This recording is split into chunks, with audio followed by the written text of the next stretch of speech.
Hello everyone, good morning, good afternoon, good evening, welcome back to my channel. आज हम एक सबसे important topic पढ़ने वाले जो कि इकोनॉमी का बेस बताती है। दैट इज कॉल्ड पीपीसी, जिसे आप बोल सकते हो पीपीएफ, यानी production possibility curve and production possibility frontier, जो कि बताती है एक छोटा सा बता रही हूँ स्टेटमेंट, ध्यान से सुनना। पीपीएफ यानी वो चीज होती है अगर किसी इकोनॉमी के पास लिमिटेड रिसोर्सेस हो। मैंने क्या बोला? अगर किसी इकोनॉमी के पास लिमिटेड रिसोर्सेस हो तो वो एक टाइम पर कितनी चीजें प्रोड्यूस कर सकती है उसे हम बोलते हैं पीपीसी या पीपीएफ। मैंने क्या बोला? अगर किसी इकोनॉमी के पास लिमिटेड रिसोर्सेस हो तो वो एक टाइम पर कितनी चीजें प्रोड्यूस कर सकती है उसे हम बोलते हैं पीपीसी या पीपीएफ, यानी प्रोडक्शन पॉसिबिलिटी कर्व और प्रोडक्शन पॉसिबिलिटी फ्रंटियर। ठीक है, चलो अब आप इसको एक रियल एग्जांपल से सुनो, ध्यान से समझना मैं क्या बोल रही हूँ। ठीक है, जैसे इकोनॉमी है, उसके पास लिमिटेड रिसोर्सेस है, ठीक है, और वो सिर्फ और सिर्फ दो चीज प्रोड्यूस करती है। सबसे पहले या तो वो बर्गर प्रोड्यूस करती है या तो वो पिज्जा प्रोड्यूस करेगी। ठीक है, इकोनॉमी सिर्फ और सिर्फ दो चीज प्रोड्यूस करती है, that is called burger and pizza. अब उसके पास रिसोर्सेस लिमिटेड है। अब तुम मुझे बताओ वो कैसे डिसाइड करेगी कि वो कौन सी चीजें पहले प्रोड्यूस करे? Just tell me. अगर वो ज्यादा बर्गर प्रोड्यूस करेगी तो वो क्या करेगी? पिज्जा पिज्जा को कम प्रोड्यूस करेगी। मैंने क्या पूछा? अगर किसी इकोनॉमी के पास लिमिटेड रिसोर्सेस है तो वो उस लिमिटेड रिसोर्सेस का बेस्ट तरीके से यूज कैसे करेगी? तो सिंपल सी बात है, उसे कुछ चीज को ज्यादा प्रोड्यूस करना पड़ेगा और कुछ चीज को सेक्रीफाइस यानी कम करना पड़ेगा। अगर वो बर्गर ज्यादा प्रोड्यूस कर रही है तो उसे पिज्जा का प्रोडक्शन कम करना पड़ेगा। अगर वो पिज्जा का प्रोडक्शन बढ़ा रही है तो उसे बर्गर का प्रोडक्शन कम करना पड़ेगा। आप यहाँ देखो स्क्रीन में, यहाँ पे क्या हो रहा है? दो चीज प्रोड्यूस कर रही है इकोनॉमी, एक फूड और एक क्लोथिंग। फूड अगर वो जीरो प्रोड्यूस कर रही है तो वो क्लोथिंग क्या कर रही है? पूरा का पूरा प्रोड्यूस कर रही है। अगर वो फूड एक बढ़ा रही है तो उसे क्लोथिंग एक कम करनी पड़ेगी। अगर वो फूड दो से बढ़ा रही है तो उसे क्लोथिंग थोड़ी और कम करनी पड़ेगी। यानी दोनों को उसे बैलेंस लेके चलना पड़ेगा ताकि उसका जो लिमिटेड रिसोर्सेस है उसे वो पूरी तरीके से यूटिलाइज कर पाए। That is called PPF. तो पीपीएफ आपको क्या बताते हैं? एक लिमिटेड रिसोर्सेस में वो कौन सा बेस्ट चीज चूज करे ताकि उसका रिजल्ट अच्छा है। तो यहाँ से एक कॉन्सेप्ट जनरेट होते हैं, that is called opportunity cost, जो कि हमने कल पढ़ा था। अपॉर्चुनिटी कॉस्ट आपको क्या बताता है कि आप जो भी चूज करते हो, जैसे मान लो आपके पास बहुत सारी चॉइसेस है, हमने देखा था लैंड है तो नहीं, हमने क्या देखा था कि एक पर्सन है जिसके पास 2 घंटे और वो 2 घंटे का वो यूटिलाइजेशन कैसे करे, है ना? या तो वो सो जाएगा या तो वो खा लेगा या तो वो खेलेगा। वो जो भी चीज ऑप्शन में ले रहा है, चूज कर रहा है, उसे हम बोलते हैं चॉइस। और जो भी चीज वो हटा रहा है उसे हम बोलते हैं अपॉर्चुनिटी कॉस्ट। जिस चीज को वो सेक्रीफाइस करता है उसे हम बोलते हैं अपॉर्चुनिटी कॉस्ट। तो सेम चीज यहाँ पे पीपीएफ में भी आ जाती है कि यहाँ पे अगर वो फूड को बढ़ा रहा है तो उसे क्लोथिंग को सेक्रीफाइस करना पड़ेगा, और सेक्रीफाइस कर रहे हैं तो यहाँ पे एक कॉन्सेप्ट जनरेट होता है, कौन सा? Opportunity cost. तो पीपीएफ में देखो 3 जनरेट किया, उसने 4 को बढ़ाया, 4 जनरेट किया और यहाँ पे क्लोथिंग को 0 कर दिया। और ये पूरे शेड्यूल, ये पूरे नंबर को अगर हम किसी टेबल के अंदर डालते हम उसे बोलते हैं शेड्यूल। ठीक है, और यही नंबर को अगर अपन ग्राफ में डाल देते इसे हम बोलते हैं कर्व। तो ये सारे के सारे पॉइंट्स को अगर मैं मिला देती हूँ तो मैं उसे बोलूंगी पीपीएफ। ठीक है, यहाँ पे ये क्या है? फूड को हम रख देते हैं एक्स एक्सिस में, क्लोथिंग को हम रख देते हैं वाई एक्सिस में। यहाँ पे देखो फूड क्या है? 0 है और क्लोथिंग क्या है? पूरी 10 है। यहाँ पे बन गया एक पॉइंट, पॉइंट नंबर ए। अब पॉइंट नंबर बी मुझे क्या बता रहा है? यानी यहाँ पे 2 गुड्स है जिसके अलग अलग कॉम्बिनेशन हो रहे हैं।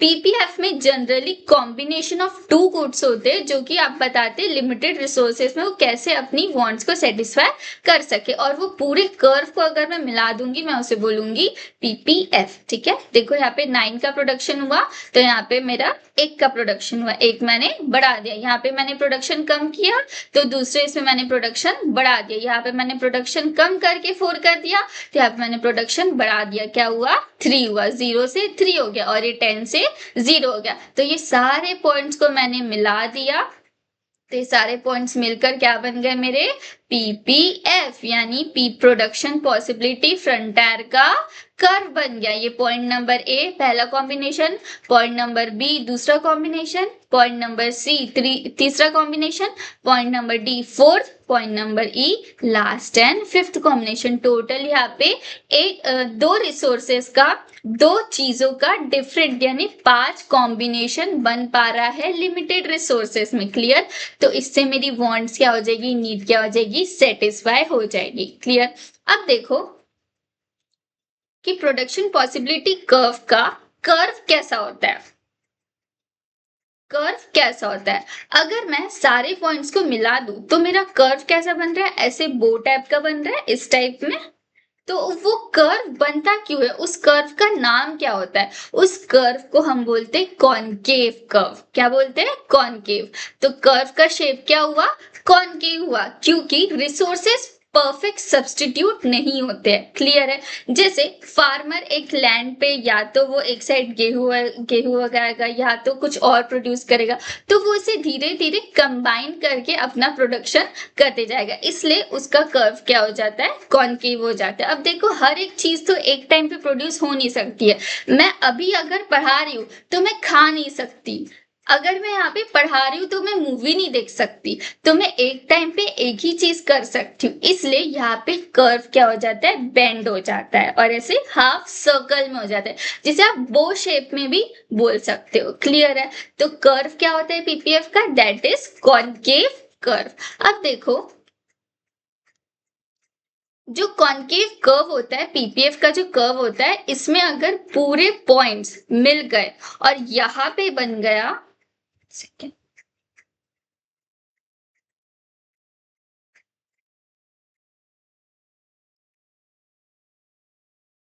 और यहाँ पे बन गया कर्व, तो इसे हम बोलेंगे पीपीएफ। अगर मेरा पॉइंट, अगर पीपीएफ में कोई पॉइंट बाहर जा रहा है तो हम उसे क्या बोलेंगे,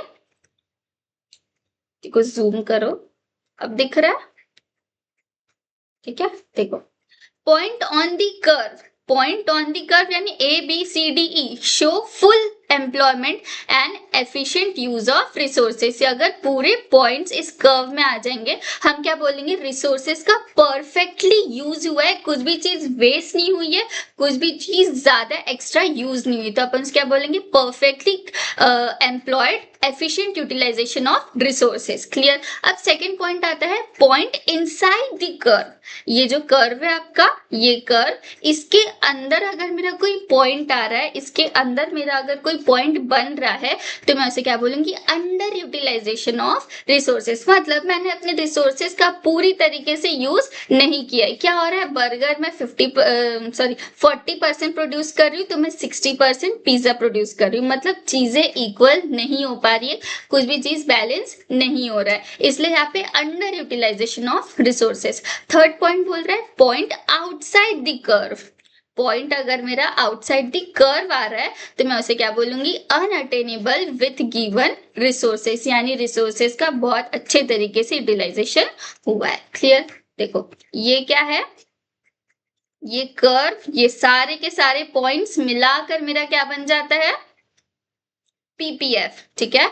अगर इसमें से कोई सा भी पॉइंट, मान लो ये सी वाला पॉइंट अंदर आ गया, तो क्या हुआ, अंडर यूटिलाइजेशन, और ये सी वाला पॉइंट अगर बाहर चले गया तो वो आउटसाइड द कर्व यानी अनअटेनेबल विथ गिवन रिसोर्सेस। फिर से देखो आउटवर्ड शिफ्ट, यानी देखो आउटवर्ड राइटवर्ड शिफ्ट, तो इंक्रीज इन रिसोर्सेस, रिसोर्सेस मेरे इंक्रीज हो रही, यानी टेक्नोलॉजी मेरी इंक्रीज हो रही, तो ज्यादा से ज्यादा गुड्स प्रोड्यूस होंगे, क्योंकि मेरे पास एडवांस टेक्नोलॉजी आ रही है, इसलिए मेरे गुड्स ज्यादा अच्छे से प्रोड्यूस हो पा रहे हैं। और इनवर्ड लेफ्टवर्ड साइड शिफ्ट, यानी डिक्रीज इन रिसोर्सेज, रिसोर्सेस मेरे और डिक्रीज हो रही, यानी मैं चीजों का अच्छे तरीके से यूटिलाइज नहीं कर पा रही हूँ। वर्सिंग ऑफ टेक्नोलॉजी, यानी fewer goods less goods can be produce, come goods produce होंगे, कहाँ पे, इनवर्ड में, और ज्यादा गुड्स प्रोड्यूस कब होंगे, आउटवर्ड दी शिफ्ट।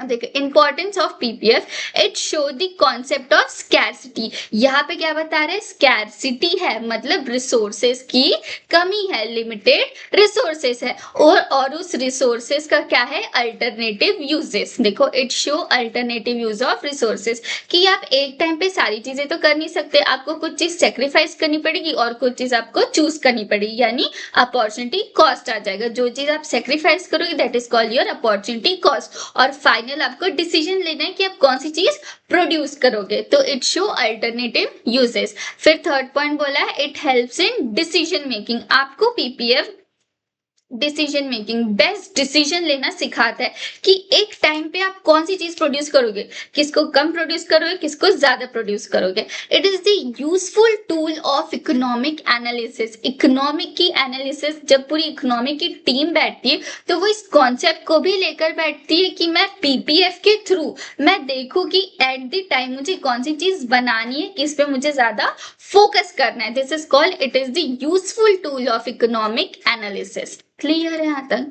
फिर से हम देखते हैं पीपीएफ, प्रोडक्शन पॉसिबिलिटी फ्रंटायर। तो प्रोडक्शन पॉसिबिलिटी फ्रंटायर हमें क्या बताता है, PPF show the different combination, अलग अलग कॉम्बिनेशन ऑफ टू गुड्स। कितने गुड्स, सिर्फ और सिर्फ दो goods, that can be produce, सिर्फ और सिर्फ दो गुड्स प्रोड्यूस कर रही है इकोनॉमी, किसमें, विथ गिवन रिसोर्सेस, यानी जितने रिसोर्सेस है उतने ही रिसोर्सेस में गुड्स को प्रोड्यूस किए जा रहे हैं। कितने गुड्स, दो goods, and given technology when the economy is producing at full capacity. यानी यहाँ पे क्या बोल रहा है, मान लो एग्जांपल लेते हैं, आपकी कल एग्जाम है, ठीक है, और आपको इकोनॉमिक्स पढ़ना है और आपके पास इकोनॉमिक्स की 2 से 3 बुक रखी हुई है।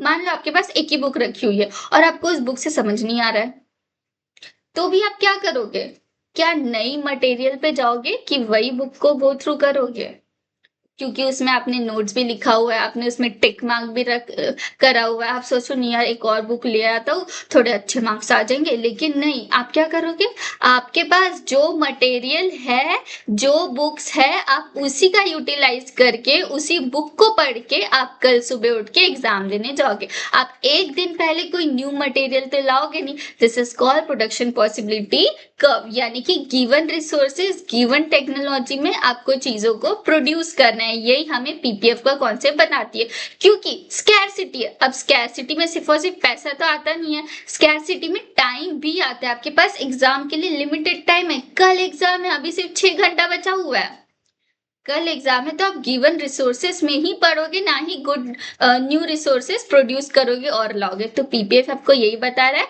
कि PPF show the different combination of two goods that can be produce with given resources, जो रिसोर्सेस गिवन है, and technology when the economy is producing the full capacity. Clear है? अब इसके कुछ एजम्पशन है जो कि हमें मान के चलने, इकोनॉमी में हम बेसिकली एजम्पशंस लेके चलते हैं कि ये चीज है, ठीक है, ये चीज है, अवेलेबल है, ये चीज मैं खुद से बोल नहीं सकती, वो चीज इकोनॉमी में है। तो क्या है, सिर्फ और सिर्फ 2 गुड्स है, only 2 goods are produce. Second, resources are fixed, time कम है, रिसोर्सेस कम है, ठीक है, बुक एक ही है, तो resources are fixed. Third, technology is fixed. First, only 2 goods produced. Second, resources are fixed. Technology is fixed and resources are fully and efficiently used. आपके पास जो resources है, आपके पास जो book है, आपको पूरी तरीके से वही book से पढ़ना है, फुल्ली यूटिलाइजेशन ऑफ रिसोर्सेस करना है ताकि आप किसी और चीज में जंप ना करो। क्लियर है डेफिनेशन? अब हम इसमें क्या देखे थे, शेड्यूल देखे थे, शेड्यूल में डिफरेंट कॉम्बिनेशंस बन रहे थे और उस कॉम्बिनेशन कौन से गुड्स के, 2 गुड्स के, food and clothing. A combination 0 food production और 10 क्लोथिंग। बी कॉम्बिनेशन में एक प्रोडक्शन हमने बढ़ा दिया फूड का और क्लोथिंग का एक प्रोडक्शन कम कर दिया। अब सी यानी थर्ड कॉम्बिनेशन में एक और प्रोडक्शन बढ़ा दिया, किसका, फूड का, और क्लोथिंग का 3 कम कर दी। अब डी में तीन और बढ़ा दिया और इसका कम कर दिया, इसको 4 ले आए, और फूड में इसमें और बढ़ा दिया, एक और बढ़ा दिया, 4 आ गया, और क्लोथिंग का प्रोडक्शन क्या कर दिए, 0 हो गया। यानी मैं रिसोर्सेज का पूरी तरीके से यूटिलाइजेशन कर रही हूँ, इसलिए यहाँ पे मेरे पास टोटल 5 तरीके के कॉम्बिनेशन बनकर आ रहे। अब इसी शेड्यूल को मुझे उतारना है हूबहू ग्राफ में, कर्व में, और वो कर्व कैसे बनेगा, अब देखो हम ले लेते हैं फूड को एक्स एक्सिस में और क्लोथिंग को वाई एक्सिस में। यहाँ पे हम ले लेते हैं ये जितने भी पॉइंट्स कॉम्बिनेशन बन रहे हैं, आप इसको यहाँ पे ड्रॉ कर लो, ठीक है। तो ये सब पॉइंट्स मिला के मेरा क्या बन गया, पीपीएफ। यानी अगर ये सारे पॉइंट्स एक साथ जुड़ जाते हैं और कर्व बनता है बो शेप में, यानी कि कॉनकेव शेप में, ये वाले शेप में, तो आपका यूटिलाइजेशन का परफेक्टली यूज हुआ है। और अगर मान लो इसमें से एक भी पॉइंट अंदर चले जाता है या बाहर चले जाता है, राइटवर्ड शिफ्ट या लेफ्टवर्ड शिफ्ट हो जाता है, तो वहां पे रिसोर्सेज का इंक्रीज होता है या तो रिसोर्सेज का यूटिलाइजेशन अच्छा नहीं होता है। इसलिए यहाँ पे points X axis, Y axis, rightward shift और लेफ्टवर्ड शिफ्ट होते हैं। क्लियर है। अगर point inside the curve shift हो रहा है, यानी एक्स एक्सिस में, देखो यहाँ पे इनसाइड द कर्व, तो यहाँ पे रिसोर्सेज क्या हो रही है, अंडर यूटिलाइजेशन। और अगर रिसोर्स, अगर पॉइंट अगर बाहर शिफ्ट होता है, राइटवर्ड शिफ्ट होता है, तो हम उसे अनअटेनेबल विद गिवन रिसोर्सेज की, रिसोर्सेज का ज्यादा यूज हुआ है, यानी एक्स्ट्रा चीज आई है। क्लियर है, समझा। तो इंपॉर्टेंट पीबीएफ क्या है, it show the concept of scarcity. Scarcity का कॉन्सेप्ट लाता है, कैसे, क्योंकि रिसोर्सेज लिमिटेड है। अब लिमिटेड टाइम है, लिमिटेड मनी है और लिमिटेड रिसोर्सेज है। क्लियर है। फिर आता है it show alternative use of resources. आपके पास ऑप्शन बहुत ज्यादा है, उसमें से आपको कोई एक ऑप्शन चूज करना है और आपको अपना फाइनल डिसीजन लेना है। It helps in decision making. Economy को ये कॉन्सेप्ट डिसीजन मेकिंग में हेल्प करता है। It is a useful tool of economic analysis. Clear है। तो ये कॉन्सेप्ट यहाँ पे खत्म होता है, दैट इज कॉल्ड पीपीएफ या PPC, production possibility frontier, production possibility curve. Hope so आपको ये टॉपिक क्लियर होगा। अब अपन क्या करते हैं, इस फ्लो चार्ट के थ्रू, आपको दिख रहा है क्या फ्लो चार्ट, देखो थोड़ा सा दूर करती हूँ इसे, देखो अब दिख रहा होगा, है ना, वो भी नहीं दिख रहा है अभी, ओके अभी दिख रहा है, क्लियर है। अब देखो इस फ्लो चार्ट में देखना,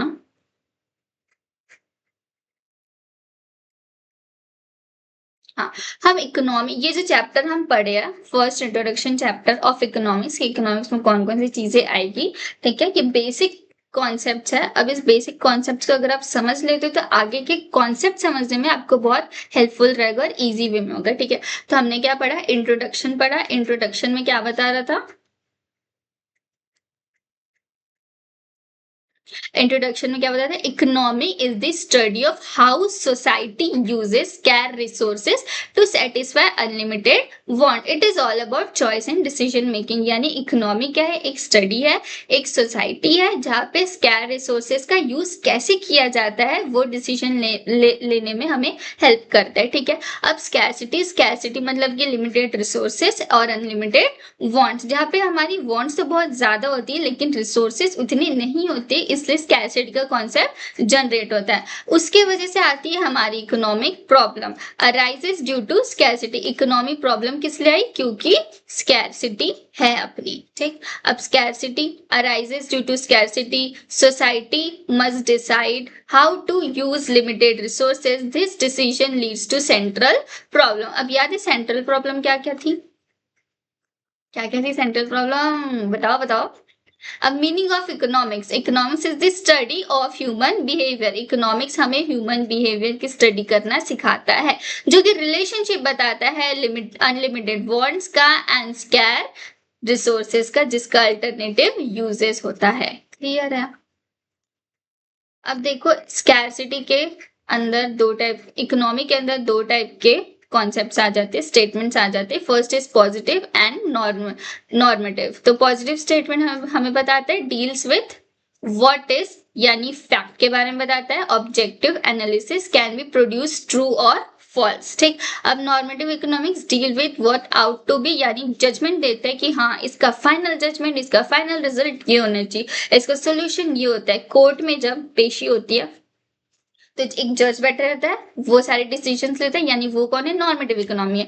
वो एट द एंड जजमेंट यानी सोल्यूशन देता है कि इस प्रॉब्लम का सोल्यूशन क्या होगा, इसे जेल होगा कि इसे फांसी होगी, वो उसका सोल्यूशन देता है, फाइनल रिजल्ट बताता है। तो वैसे ये subject matter in nature can not be prove to be true और फॉल्स, लेकिन पॉजिटिव इकोनॉमी को हम ट्रू और फॉल्स में ले सकते हैं, ठीक है, लेकिन नॉर्मेटिव ट्रू और फॉल्स नहीं होता है। अब माइक्रो इकोनॉमिक्स क्या होता है, जब हम इंडिविजुअल के बारे में पढ़ते हैं, एंड मैक्रो इकोनॉमिक्स जो कि हम पूरे वर्ल्ड के बारे में पढ़ते हैं। आपको ये सारी चीजें क्लियर हो जानी चाहिए क्योंकि मैंने ये बहुत बार रिपीट कर दी है। ठीक, अब देखो central problem what to produce, how to produce, for whom to produce, clear. फिर basic causes of all economic problem, scarcity of resources, scarcity of resources scarce है इसलिए ये वाला कॉन्सेप्ट आया। अपॉर्चुनिटी कॉस्ट एंड पीपीएफ यानी production possibility frontier. Value of next basic alternative forgone when choice is made, it is the real cost of any decision. Production possibility frontier यानी दो goods का combination होता है और उस combination से हम अपने लिमिटेड रिसोर्सेज से अनलिमिटेड वांट्स यानी प्रोडक्शन को कंप्लीट करते हैं। ठीक, अब पीपीएफ दो साइड में शिफ्ट होता है, एक आउटवर्ड साइड और एक इनवर्ड साइड। आउटवर्ड साइड यानी इंक्रीज इन रिसोर्सेस, बाहर साइड राइट साइड, ठीक है। तो रिसोर्सेस क्या हो रहे हैं, इंक्रीज हो रहे हैं। And improve in technology improve हो रही, तो उसके वजह से मेरा प्रोडक्शन ज्यादा हो रहा है। अगर मेरा लेफ्टवर्ड साइड इनसाइड में अगर मेरा कर्व शिफ्ट होगा तो वहां पे मेरा प्रोडक्शन कम होगा क्योंकि रिसोर्सेस मेरे पास कम है और एडवांस टेक्नोलॉजी भी नहीं है। क्लियर, और ये है उसका कर्व। अगर यहाँ पे ये पूरे पॉइंट्स मिल जाते हैं तो मैं इसे क्या बोलती हूँ, पीपीएफ, ठीक है, क्या बोलती हूँ, पीपी। राइटिंग थोड़ी गंदी है। और अगर यहाँ पे आता है तो ये क्या होता है, अंडर यूटिलाइजेशन। और अगर यहाँ बाहर साइड आता है तो वो फुल यूटिलाइजेशन। क्लियर है। Solve practical application of theories and concept, numerical problem, graph studies, ये सारी चीजें आपको इसमें मिल जाएगी। होप सो आपका आज का टॉपिक क्लियर होगा। और अगर डाउट है कहीं पे भी तो आप मुझे कमेंट्स में बता सकते हैं। आप लोग कमेंट्स नहीं करते, कमेंट्स किया करो। क्लियर है, कहीं पे भी डाउट हो रहा है तो मुझे समझ आएगा कि आपको कहाँ डाउट आ रहा है, तो मैं उसे इम्प्रूव करूंगी और नेक्स्ट क्लास में बताऊंगी। ठीक है, तो यहाँ पे होता है फर्स्ट चैप्टर कंप्लीट, जिसमें हमने बहुत सारे टॉपिक क्लियर कर लिए हैं। इकोनॉमी क्या होता है, इकोनॉमिक्स क्या होता है, प्रॉब्लम कहाँ से आती है, सेंट्रल प्रॉब्लम क्या है, इकोनॉमी की प्रॉब्लम क्या है, ये सब चीज हमने कवर कर लिया है। होप सो आपको सारे के सारे टॉपिक क्लियर होंगे। और अगर कहीं पे भी डाउट है, अगर आपको लग रहा है कहीं ये टॉपिक मैम मुझे फिर से पढ़ना है, तो आप लोग प्लीज मुझे मैसेज कर सकते हो, इंस्टाग्राम में भी कर सकते हो एंड यूट्यूब में कमेंट्स कर सकते हो। क्लियर है, चलो तो फिर आज के लिए एंड करते हैं। That's all for today, bye bye.